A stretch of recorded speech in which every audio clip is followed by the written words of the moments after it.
इस वक्त हम बलकमपेट रोड स्थित अमीरपेट के गुजराती भवन से बोल रहे हैं, जहां पर आज समस्त राजपुरोहित समाज सपरिवार खेतेश्वर महाराज की 33वीं पुण्यतिथि बहुत ही भव्य रूप से मना रहा है। और जैसा कि आपको मालूम है, खेतेश्वर महाराज जालोर जिले के एक छोटे से गांव खेड़ा से पैदा हुए थे और श्रीमान शेर सिंह जी और माता संगनाबाई के कोख से पैदा हुए थे और शुरू से ही वो एक धार्मिक प्रवृत्ति के आदमी रहे और 12 साल की एक छोटी सी अवस्था में उन्होंने संन्यास धारण किया और बाद में उन्होंने हर तरह से राजपुरोहित समाज को एकत्रित करने के लिए उन्होंने हर संभव प्रयास किया। देश के कोने कोने में जाकर उन्होंने पैसा एकत्रित करके एक बाड़मेर जिले के एक छोटे से गांव के अंदर उन्होंने एक बहुत ही ब्रह्म धाम की स्थापना की और आज वो विश्व का द्वितीय धार्मिक स्थान माना जाता है। और इस बीच हमारे बीच में राजपुरोहित समाज के अध्यक्ष श्री हरि सिंह जी भी है। हम उनसे जानना चाहेंगे कि आज 33वीं पुण्यतिथि जिस तरह से राजपुरोहित समाज धूमधाम से मना रहा है,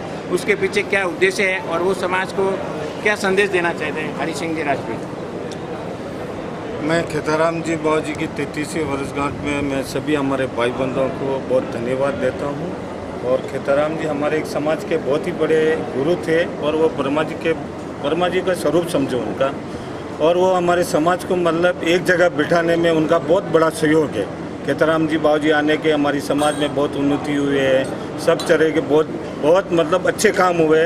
और मैं तो यही प्रार्थना करता हूँ आगे भी हमारे समाज से कि हमारे जो गुरुजी थे उनके चरणों पे उनकी जो नीति थी वो नीति पे अपन सब एक जगह बैठें, अच्छे काम करें, युवाओं को आगे लाएं और सब मतलब जो भी अच्छे काम है उसमें करें। यहाँ हैदराबाद में ऐसा एक भवन का काम है तो सब मिलजुल के जो युवा है जो भी है बुजुर्ग है सब मिलके एक हमारा उद्देश्य है कि भी हैदराबाद में एक अच्छा राजपुरोहित भवन खेतेश्वर भवन बने और उन लिए के हम सब लोग बहुत उचित है और उनके मतलब उस भवन के लिए हम सब सहायता करेंगे। और हम सब भाइयों से हमारे राजपुरोहित समाज से मैं विनती करता हूं कि उन सब में सहयोग देके आगे वाले जो भी ये आए और हमारा भवन बने। मैं इतना कह के धन्यवाद। आज जैसा कि अध्यक्ष हरि सिंह जी ने आज वो एक छोटे से शब्दों में वो एक बात कह दी है कि आज हैदराबाद बहुत ही बड़ा स्टेट है, तेलंगाना के अंदर एक राजपुरोहित समाज का भवन नहीं है। उस भवन की कमी को आज महसूस किया है उन्होंने और समाज से उन्होंने आज निवेदन किया है कि सभी मिलकर एक ऐसा भवन का निर्माण करें जहां राजपुरोहित समाज गर्व से आज कह सकेगा आज ये हमारा भवन है। और आज एक ही छत के नीचे जिस तरह से राजपुरोहित समाज सब परिवार इकट्ठा हुआ, आज उन्हें बहुत खुशी है। और हमारे बीच में समाज के सचिव उत्तम सिंह जी राजपुरोहित हैं, उनसे भी हम जानना चाहेंगे कि समाज के बारे में जो सोच बोल रहे हैं। मैं समस्त राजपुरोहित समाज हैदराबाद सिकंदराबाद की ओर से समाज के सभी बंधुओं को सपरिवार मैं उनको आज के श्री खेताराम जी के 33वें वर्षगांठ पर मैं उनको सबको धन्यवाद एवं बधाई देना चाहता हूँ आज के सफल कार्यक्रम में भाग लेने के लिए। समाज के जितने कार्यक्रम ज़्यादा करेंगे उतना बढ़िया है। कार्यक्रम करने का हर एक उद्देश्य एक ही होता है कि भाई समाज को जोड़कर रखें। बड़े बुजुर्ग हर एक आपस में मिलना ज़रूरी है, महिला सपरिवार भी उपस्थिति जरूरी है और युवा हैं तो युवाओं का भी जो है एक बढ़िया संगठन और एकता ज़रूरी है। आज अगर समाज में अगर एकता नहीं है तो अपन कोई कार्य में अपन सफल नहीं हो सकते। सबसे पहले एकता ज़रूरी है। एकता से हम हर कोई ऊंचाई तक हम पहुंच सकते हैं। आज जैसे कार्यक्रम हमारे हैदराबाद में आज लगभग 30-35 साल से बरसी के अलावा हर साल हम सब परिवार सबको जोड़ने के लिए सावन की सेल का आयोजन भी करते हैं। एकमात्र उद्देश्य है सब कार्यक्रम करने का कि भाई समाज जैसे हम बुज़ुर्ग तो हर कोई त्यौहार या कभी भी हम मिल लेते हैं, लेकिन महिलाओं के और बच्चों की उपस्थिति बहुत ज़रूरी है। उनको भी पता रहना चाहिए कि भाई समाज में कैसे हिल-मिल कर रहें, कैसे आदर सम्मान करें बड़ों का, ये बच्चों को भी ज्ञान होना ज़रूरी है। तो समाज में ये 2 कार्यक्रमों के अलावा और बहुत कुछ करना बाकी है।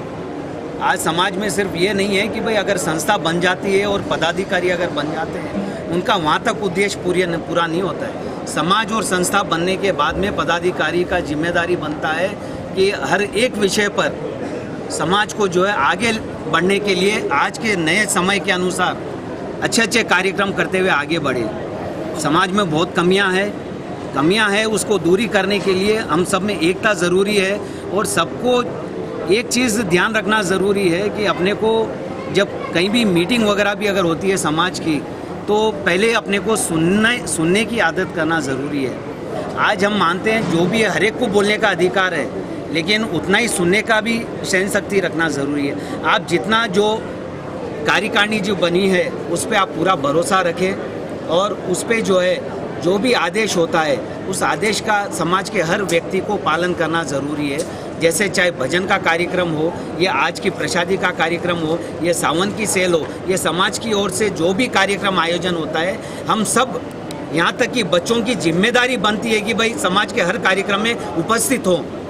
नहीं तो आप क्यों समाज से जुड़े हुए हैं? जब आपका व्यक्तित्व है कि भाई आप एक राजपुरोहित समाज से हैं, तो आपकी जिम्मेदारी बनती है समाज के हर संस्था में कार्यक्रम में आगे होकर बढ़े। रहा आगे उद्देश्य, काफ़ी समय से प्रयास है राजपुरोहित समाज के भवन हैदराबाद में बनने का, किसी कारण से जो है वो समय निकलता जा रहा है। अब हमारे पूरा विश्वास है, पूर्ण विश्वास है 2017 में हो सके महीने भर के अंदर हम वापस समाज की मीटिंग बुलाएंगे। इस मई के जो है दूसरे संडे पूरी कार्यकारिणी बैठेगी। साथ में समाज का हर व्यक्ति जो भी 18 वर्ष के ऊपर का है उस कार्यक्रम में, उस मीटिंग में उनको पूरा वहाँ उपस्थित होने का पूरा अधिकार रहेगा। सब अपना अपना विचार व्यक्त करेंगे, जो सबकी मेजॉरिटी और सबकी विचार रहेगा उस हिसाब से संस्था आगे बढ़ेगी। और जैसा कि सचिव साहब ने आज बताया कि एक नई उन्होंने आज एक जागृति पैदा की है कि एक युवा पीढ़ी को साथ लेकर कि सबको एक साथ एकत्रित करके इस समाज का जो मंदिर निर्माण कार्य वो भी अति शीघ्र पूरा किया जाएगा। और 2017 में उनके विचार है कि कैसे भी हम कहीं भी ज़मीन लेके भवन निर्माण का कार्य अति शीघ्र चालू करेंगे। और हमारे बीच में और भी ऐसे हैं जो आज की जैसे जयंती मना रहे हैं। आपको कैसा लगा देवेंद्र सिंह जी? मुझे खेतेश्वर भगवान की 33वीं पुण्यतिथि अवसर में मुझे भी शरीक होने का मौका मिला और मैं धन्यवाद देता हूँ समाज के सभी समाज बच्चों को, बड़ों को, युवाओं को, मेरे माताओं, भाई बहनों और सभी को जो अपनी पूर्ण रूप से उपस्थित दर्ज करा के इस प्रोग्राम को सफल बनाया। और मैं हार्दिक आभार व्यक्त करता हूँ श्रीमान परबत सिंह जी सोलंकी का, जो हर बार की भांति इस बार भी समाज के प्रोग्राम को न्यूज़ में, पेपर एडिटिंग में और पत्रकारिता का अपना पूर्ण सहयोग हमें प्रदान कर रहे हैं। उसके लिए मैं आगे भी उनसे यही कामना करता हूं कि हमारा ऐसा सहयोग बनाए रखें और समाज में यूनिटी के लिए सहयोग करें। धन्यवाद। जैसा कि आज पूरा राजकीय समाज खुश है और इस कार्यक्रम और हमारे बीच में आज गायत्री परिवार के बहुत इस समाज के क्योंकि मार्गदर्शक हूँ हरि सिंह जी हमारे बीच में हैं। उनसे भी मैं जानना चाहूँगा कि अक्सर लोग कहते हैं कि खेताराम जी महाराज को थोड़े समय के लिए और जीवित रहना था, क्योंकि उन्होंने जो आदर्श प्रेरणा दी समाज को, आज समाज उस प्रेरणा का कहाँ तक पालन कर रहा है, उसके बारे में दोस्तों। पहले हमारे केशव सरमाल पुण्यतिथि के प्राप्त सबको धन्यवाद शुभकामना देना चाहता हूँ। हमारा जो नाम है, नाम के अनुसार हमारे कर्म होने चाहिए। राजपुरोहित है, राजपुरोहितों का क्या कर्तव्य है, हमारी सुबह की शाम तक की दिनचर्या में कौन सी चीज़ है, इष्ट हमारा गायत्री, इसको गायत्री को नहीं छोड़ना चाहिए, ये उपासना रोज करनी चाहिए। जैसा कि हरि सिंह जी ने आज बहुत कुछ बता दिया कि जो खेताराम जी के जो आदर्श प्रेरणाएं थी उनका हमें पालन करना चाहिए और उसी पालन का करेंगे तो राजपुरोहित समाज अग्रसर होता रहे। हमारे बीच में चैन सिंह जी राजपुरोहित भी हैं, उनसे भी जानना चाहेंगे कि आज खेतेश्वर महाराज की जो 33वीं पुण्यतिथि मना रहे हैं उसके बारे में आप। जय खेतेश्वर। आज हम यहाँ पर खेताराम जी महाराज की बरसी मनाने जा रहे हैं। तो खेताराम जी के आदर्श हर कोई अपने जीवन में ढालें, अपने बच्चों को उचित संस्कार दें। माताएं बहनें का मुख्य फ़र्ज़ होता है कि अपने बच्चों में प्रेरणा, संस्कार और मातृभक्ति, राष्ट्रभक्ति और अपने संस्कारों से अपने स्वयं का निर्माण करें और संसार का भी सेवा करें। इन शुभकामनाओं के साथ सभी को खेताराम जी की बरसी के ऊपर। जैसा कि युवा चैन सिंह जी ने भी आज समाज के संस्कारों पर एक विशेष रूप से चर्चा की। कैमरामैन आलोक के साथ मैं परबत सोलंकी, हैदराबाद।